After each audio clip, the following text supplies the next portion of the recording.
मेरा नाम अंजनी है। मैं 24 साल की शादीशुदा औरत हूँ। मैं जौनपुर की रहने वाली हूँ।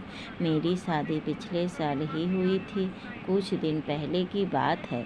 एक रात को मुझे तेज प्यास लगी तो मैं उठी और रसोई में जाने लगी। तभी मेरा ध्यान ससुर जी के कमरे की ओर गया तो मैंने देखा कि उनके रूम की लाइट जल रही थी। मैंने सोचा कि इतनी रात को ससुर जी क्यों जाग रहे हैं, कहीं तबीयत तो खराब नहीं हो गई। उनको देखने के लिए मैं रूम की ओर जाने लगी तो मैंने देखा कि मेरे ससुर अकेले अपना हाथ जगन्नाथ की कहावत आजमा रहे थे और मज़े ले रहे थे। उनकी उम्र 49 साल के करीब है।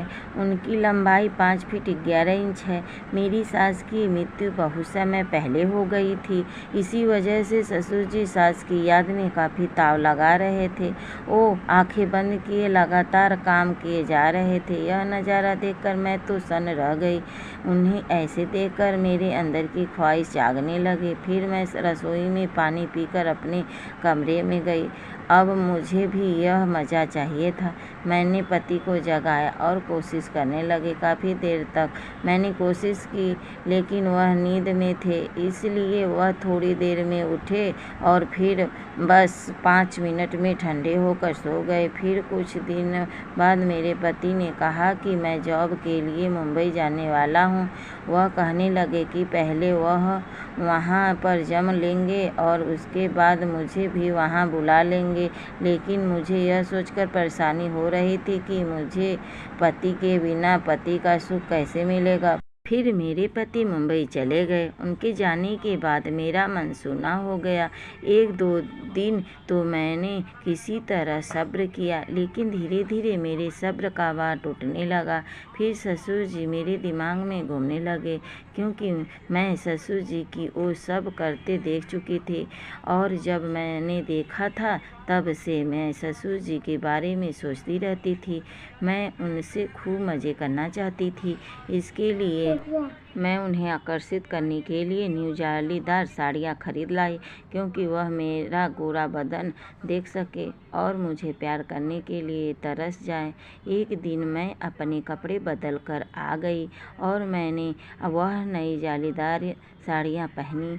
जब मैं ससुर जी को खाना लेकर उनके पास पहुँची, मैंने खाना नीचे रखते वक्त अपना पल्लू नीचे गिरा दिया तो ससुर जी की नज़र मेरे तरफ आ गई और वहीं पर ठहर गई। इससे पहले मेरे ससुर जी ने मुझे इतना ध्यान से नहीं देखा था। वह लगातार मुझे देख रहे थे और मैं खुश हो रही थी कि मेरा प्लान काम कर रहा है।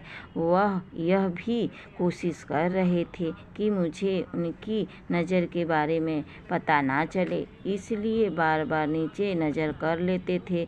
और फिर मैंने मुस्कुराते हुए धीरे से अपना पल्लू उठा लिया। तभी ससुर जी ने खाना खाया और फिर वह सोने चले गए, मगर मुझे नींद नहीं आ रही थी। आज मैंने ससुर जी की आंखों में एक चमक देखी थी, लेकिन मैं कुछ नहीं कर पा रही थी। मैं फिर सोचते सोचते सो गई। उस दिन के बाद मैं किसी न किसी तरह अपने ससुर का ध्यान अपनी ओर खींचती थी। वह अक्सर मुझे दूसरी नज़र से ताकते रहते थे। कुछ दिन बीत गए, फिर एक रात आई। उस रात को मैंने लाल रंग की जालीदार साड़ी पहनी। मेरे ससुर जी ने मुझे देखा तो देखते ही रह गए। उन्होंने खाना ठीक से खाया भी नहीं और थोड़ा सा खाकर ही रूम में चले गए। मैंने भी जल्दी से अपना काम खत्म किया और सोने के लिए चली गई, मगर मैं बेचैन थी। ससुर जी अब बहुत ताव में थे। मैं एक बार उनकी हालत देखना चाहती थी, इसलिए मैंने दूध गर्म किया और उनके कमरे में चल दी।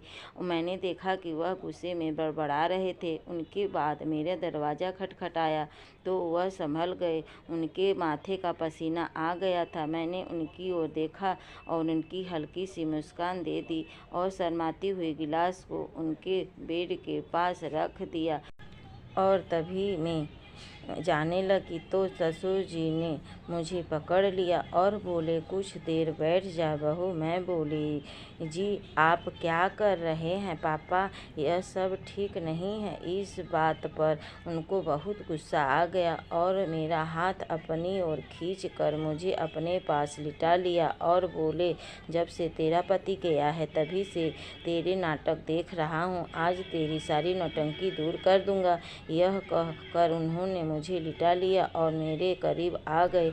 वह इतना करीब आ गए जितना सिर्फ पति ही आ सकता है। फिर उन्होंने कोई कसर नहीं छोड़ी और हर तरह से हमने मज़े किए। ससुर जी का यह अंदाज मुझे बहुत अच्छा लगा। मुझे उम्मीद से कहीं ज़्यादा मिल गया था। अब मैं बहुत खुश थी और हर रोज़ हम मज़े लेते थे। दोस्तों, यह कहानी सिर्फ मनोरंजन के लिए बनाई गई है। इसका किसी वास्तविकता से कोई लेना देना नहीं है।